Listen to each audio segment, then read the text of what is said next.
നമസ്കാരം. എല്ലാവർക്കും എൻ്റെ നമസ്കാരം. കാളിദാസൻ നമ്പൂതിരിയാണ്. ഭക്ത വാത്സല്യം ഉള്ള ആളാണ് ഗുരുവായൂരപ്പൻ.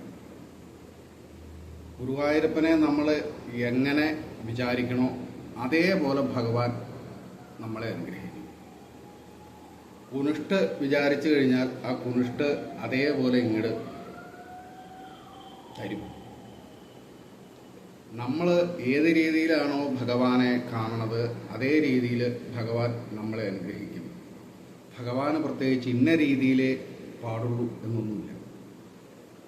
എങ്ങനെയും അവിടുത്തെ സ്മരണ ഉണ്ടാവണം.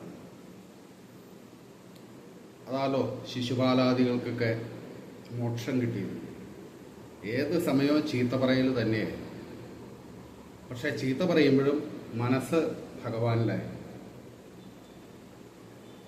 നമ്മൾ പക്ഷെ എങ്ങനെയല്ല. നമുക്ക് ഭഗവാനെ സ്നേഹിക്കണം.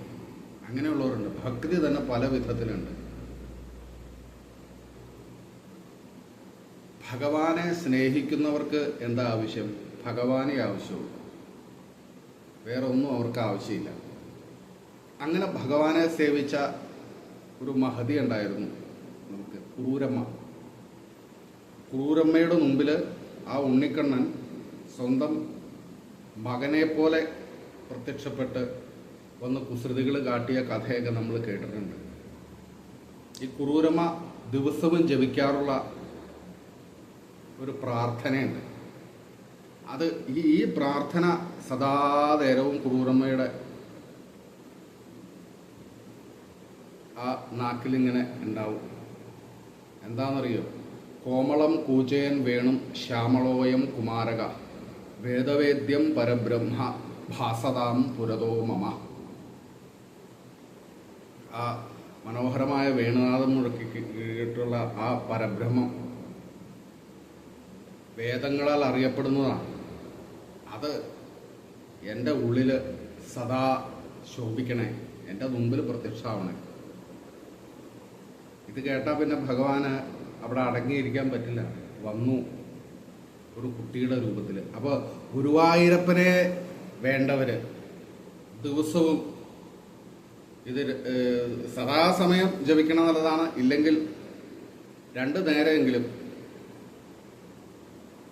കുറഞ്ഞത് 8 പ്രാവശ്യം എങ്കിലും എത്രയുണ്ട് ജപിക്കണോ അത്രയും നല്ലത്. സദാസമയവും ഇത് ജപിച്ചാൽ ഒരു സംശയവും വേണ്ട, നിങ്ങളുടെ മുമ്പിൽ ഗുരുവായൂരപ്പൻ എത്തും.